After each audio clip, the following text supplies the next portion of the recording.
Good afternoon, everybody.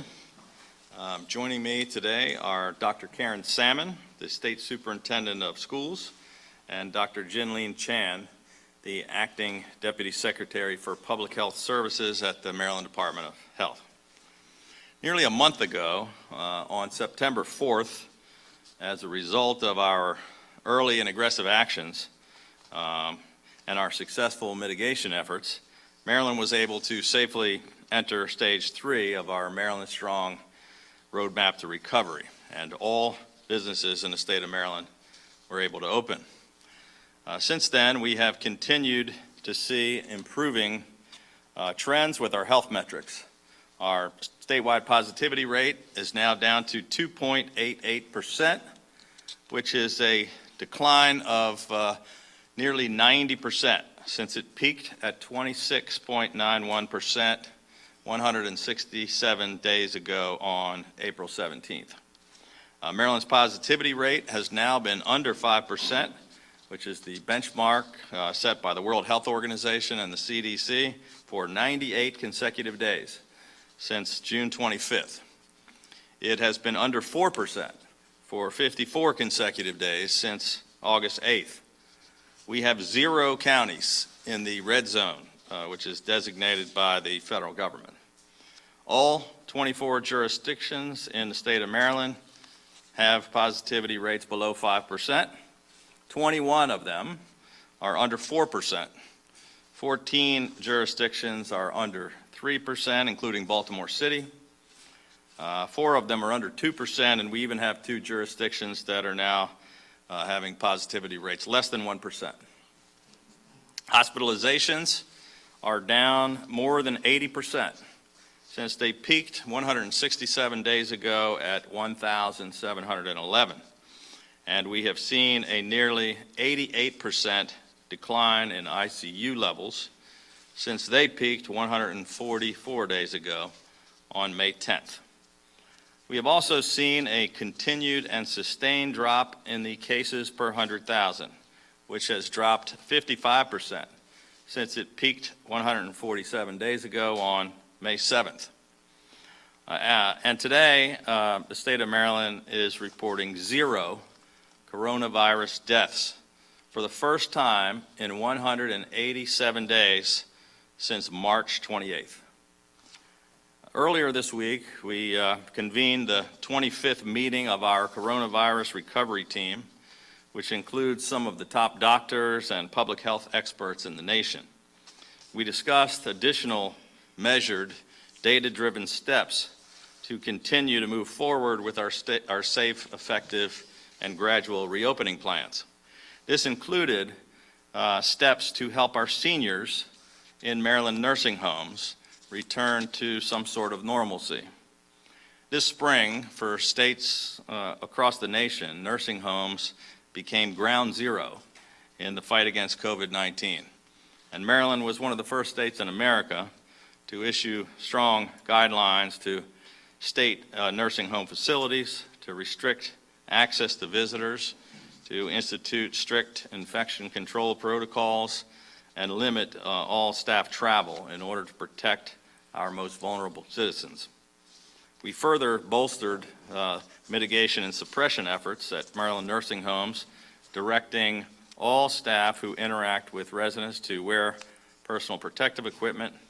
And we then launched statewide strike teams, which became an example for the rest of the nation, to bring triage, emergency care, supplies, and equipment to overburdened nursing homes. We were also one of the first states in the nation to require universal testing for nursing home residents and staff. To date, the state of Maryland has provided nearly $102 million in emergency funding for testing and PPE at Maryland nursing homes. Through the bipartisan interstate testing compact, which I put together and announced recently, we have secured 250,000 rapid antigen tests from Becton Dickinson, which will make it even easier to detect any potential cases in as little as 15 minutes, enabling us to quickly screen residents, staff, and visitors. By next week, working in conjunction with our federal partners, all 227 Maryland nursing homes are on track to receive their initial allocations of rapid testing supplies. With our successful mitigation efforts underway, back in June, just ahead of Father's Day weekend, limited outdoor visitation at Maryland nursing homes was authorized. And today, effective immediately, as a result of new federal and state guidelines and our advances in rapid testing, indoor visitation is now able to begin in all nursing homes that are not experiencing a current outbreak or that have not experienced any new positive cases in the last 14 days. In accordance with new federal guidelines, indoor visitation would not be permitted if a local jurisdiction's positivity rate rises above 10%. This new federal policy and our new state efforts allows for more flexibility for compassionate care visits to support residents who need emotional and spiritual support. We've already provided $37 million in state funding for our nursing homes for testing. We will continue to provide our PCR molecular testing for nursing homes. But today we are also committing an additional $6 million specifically for testing of nursing home staff by utilizing our state testing resources. We also want to remind Marylanders that the beginning of fall and the changing weather marks the beginning of the flu season. First Lady and I have already gotten our flu shots, and I want to again strongly encourage all Marylanders to do the same. The flu vaccine is the most effective way to prevent flu disease. To get your flu shot, you should go to your doctor, your local pharmacy, or you can call your local health department. The confluence of COVID and the flu has required a change in our strategies for the fall.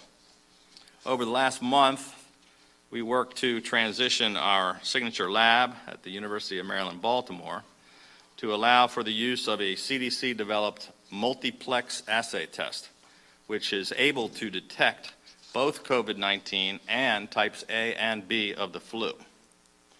Our hospital surge team is doing contingency planning for any potential flu and/or COVID surge.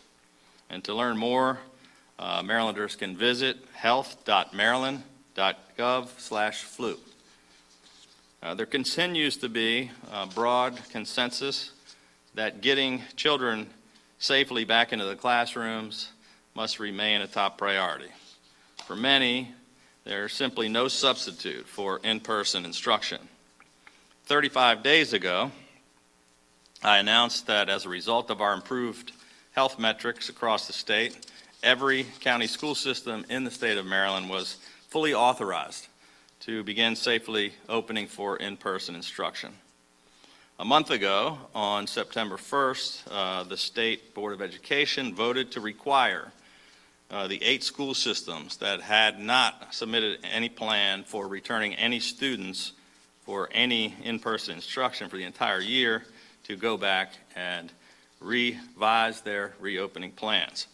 As of today, all 24 jurisdictions have complied with MSDE requirements and have submitted plans to resume at least some in-person instruction.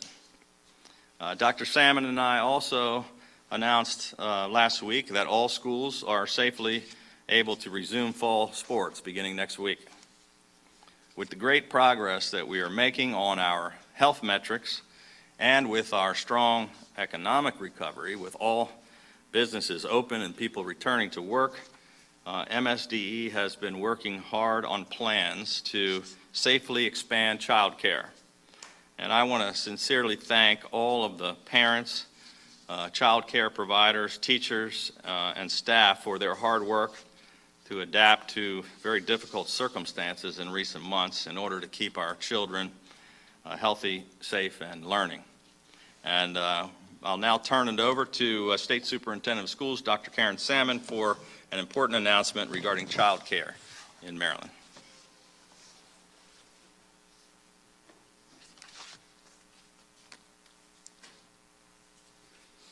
Thank you, Governor, and good afternoon, everyone. It's great to be with you all today.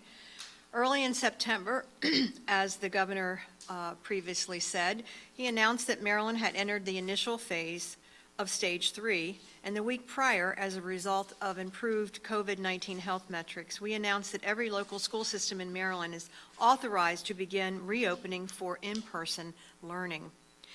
Thankfully, our COVID-19 metrics in Maryland remain in a very positive position, and we continue to encourage local school systems to bring students back safely for in-person instruction in light of those numbers.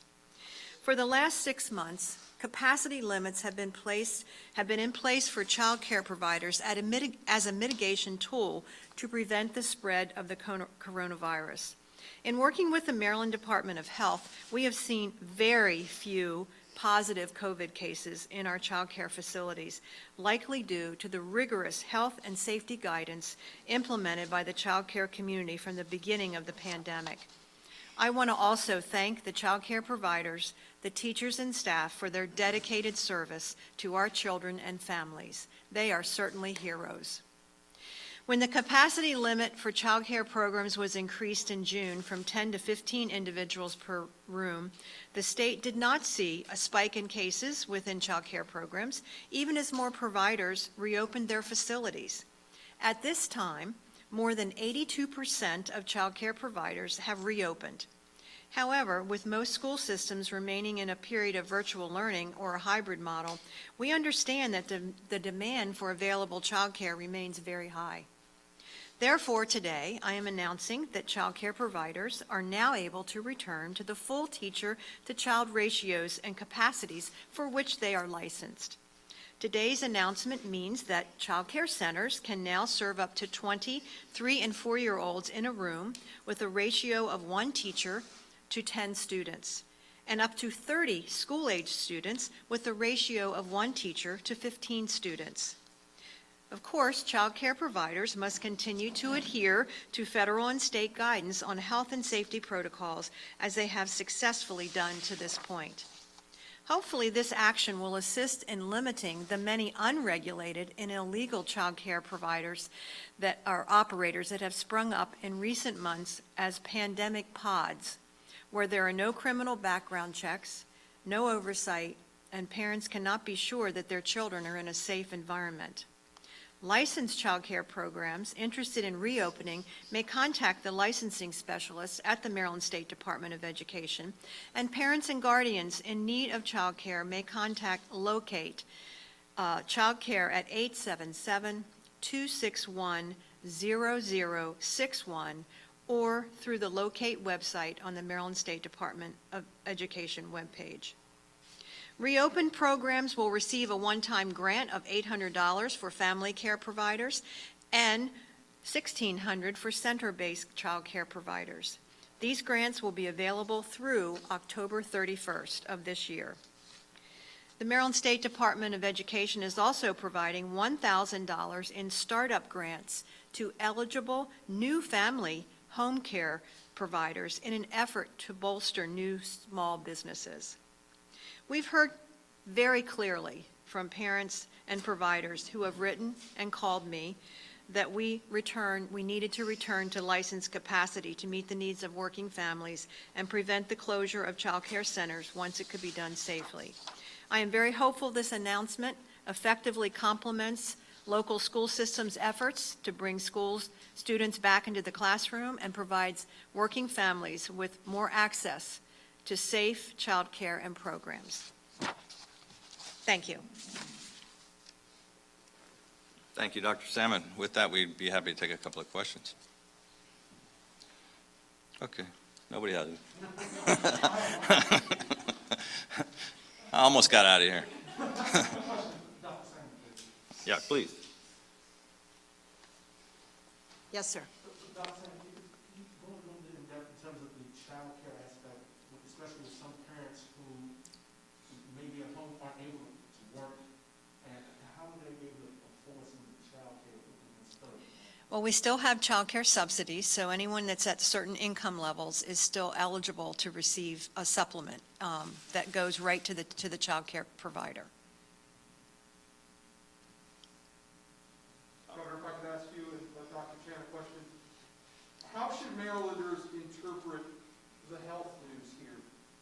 because that sounds good, that we have not had a death in 24 hours. But there are these concerns out there. We hear about a second wave. What's the rational approach to this? Well, obviously, we are looking at and planning for and trying to prevent and mitigate against a potential surge in the fall. But as I mentioned, it's why we push so hard to get the rapid testing. It's why we've transitioned our lab. It's why we're doing, surge planning just in the worst eventuality, because we are, it's not something we're not concerned about. The health department we're having talks about this on an ongoing basis with a lot of important experts, but we ran it by our whole coronavirus recovery team, and they believe that some of the actions we can take because of our great metrics, we're doing better than most states all across the country, much better than the nation as a whole. I think because of the great work by a whole team of people making smart decisions, and thanks to the people in Maryland who've been really vigilant and listening to all the great public health advice. So I wouldn't say we're not concerned about a potential problem in the fall, but right now our health metrics could not possibly be any better. Continuing that thought, there is some talk now that this is as good as it's going to get, right, before a vaccine. Continue to urge people to get into school. And we hear vaccine not until the middle of next summer for everybody. That's what we've heard all along. What do you say to the continued reluctance of teachers, school systems to go back now, despite your urging? They could be out in the spring as well. I mean, where do you stand on all that?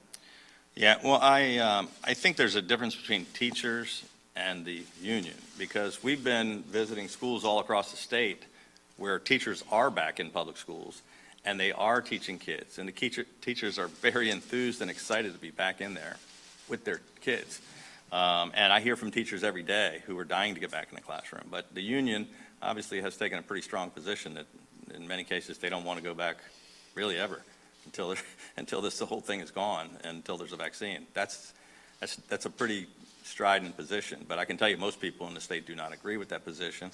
We're very pleased that because of the State Board of Education taking action and because of us continuing to push some of these local leaders, that they have now all submitted plans to bring at least some kids back in the classroom instead of refusing to even submit a plan. But we still have progress to make. By law, the local counties have the right to make these decisions. They have a duly elected or appointed school board, and we can't and won't usurp their authority.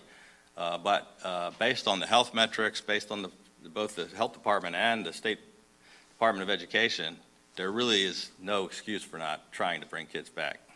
The weather cooling, outdoor dining is less attractive. Do you foresee any assistance to restaurants down the road as more and more continue to close down, especially in downtown Baltimore? Well, I'm concerned about our restaurant operators, our small businesses, that they've been one of the most impacted businesses. And that's why we work so hard to get increased capacities and for both indoor and outdoor dining. There's no question as it gets colder, the options for outdoor dining are going to be less. It's at this point, although in Baltimore City they have not moved along as quickly as the state. Most of the jurisdictions have 75% capacity in restaurants. I can tell you that most of the polling shows that a pretty large majority of people do not want to go back and eat inside of a restaurant. So it's not so much a restriction or an order, it's just that, until there's a vaccine, some people are not going to feel safe. And so our health departments put out terrific guidance. They've provided flexibility, plexiglass dividers between booths, increasing the capacity, but we can't make people go back to the restaurants, and we're going to do everything we can to help these small businesses. But in Baltimore City, I think we're going to be losing more than anywhere else because they kept them at 25% capacity, didn't let people inside, and the businesses just can't hang on. So we're encouraging the city to catch up with the rest of the state. Governor, a question for Dr. Chan. In the last day or so, a number of parents who send their kids to private schools have been notified by these private schools of an advisory sent to them by the health department that says that rapid testing in the schools is no longer acceptable. Can you talk a little bit about why that advice and what ramifications, if any, does that have for rapid testing in other congregate settings in the state? So actually, what we are saying in a school setting is that testing as a screening tool for schools, for students and staff is not needed.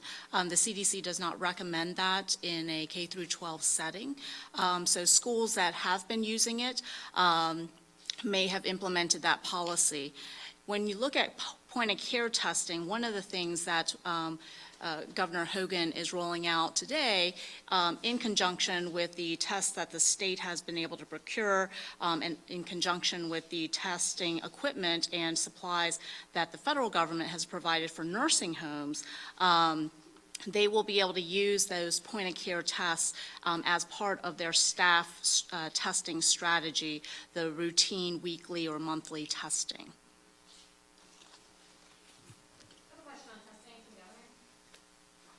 We still lack a lot of clarity about the lab genomics tests. What can you tell us about the investigation into the false positives?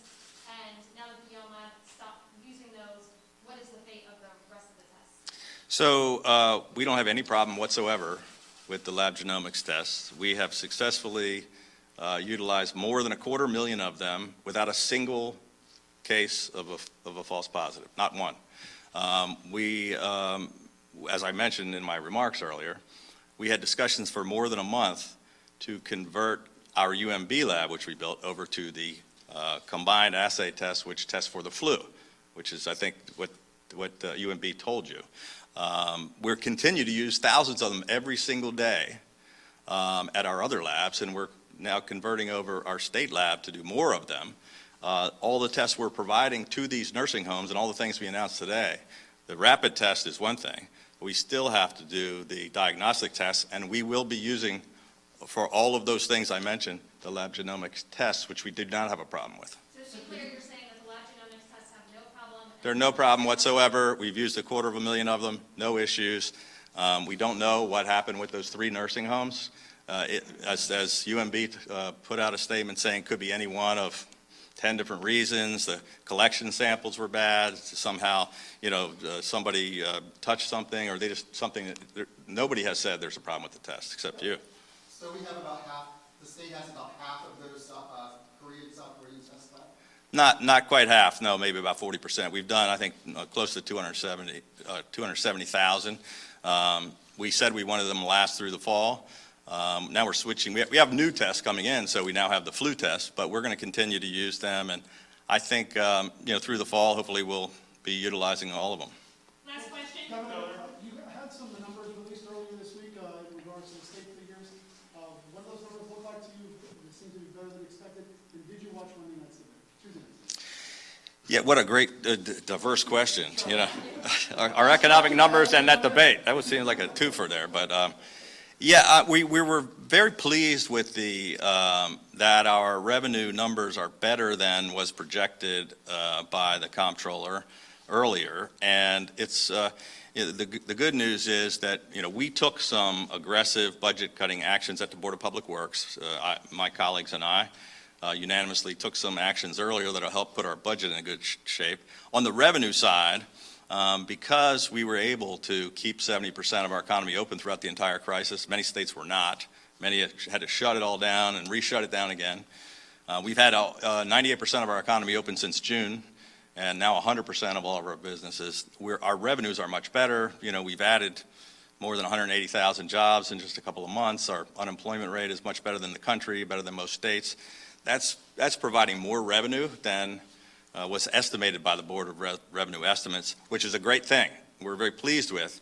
However, it does not solve the budget crisis for next year, and there's still going to be about $1 billion shortfall. So it's really good news, but it doesn't completely make it a rosy picture. Governor, I'd love to hear your answer on the debate as well. I'm sorry, I forgot the second half. I thought it was a train wreck, and it was just out of control. I could barely watch it. And, it's what I've tried to avoid for the past 6 years, the kind of divisive, lack of civility. It was just a mess. I don't think anyone who was undecided watching that debate could decide, that this is why I'm going to vote for this person or that one. With regard to train wrecks, Yeah, the purple line. yes. The builder has walked off and closed up many safe construction sites. The state's taking it over. I've talked to county council members, I've talked to people in the community that are terrified that it's just going to be a big empty scar. Yeah, they shouldn't be terrified. We're making great progress on the purple line. You know, after 20 years of inaction, I finally got it moving and broke ground on it where the construction was well underway. Unfortunately, you know, there were a citizen lawsuit that delayed the project for 2 years, and that cost about $800 million in late fees, something along those lines. The construction firm that was doing the purple line is having some serious financial difficulties, and they've had problems across the country with a number of their contracts. They also are being sued because they've been overcharging other states. They were trying to gouge the taxpayers for hundreds of millions of dollars that we didn't feel was adequate. That's the bad news. The good news is we are going to continue to move forward. We have a whole group of very great construction companies that want to finish the job. The state is going to finish the job. There may be a delay as we switch over, but it's much better than having an operator in there that's not getting the job done, that's overcharging the taxpayers. So we're still in negotiation to figure out exactly what the solution is going to be. I can tell you that I believe that the banks that were ready to foreclose on this operator have, I think, agreed to a forbearance for 30 days, so that their financial situation is not as desperate. We're hoping that, I think they've directed them to come back and negotiate with us. If there's a possibility of solving the serious disputes with this firm, that's a possibility, but if not, we don't have much more time to waste negotiating with them. We're going to move forward and get it built without them. That's it, guys. Thank you. All right, thank you.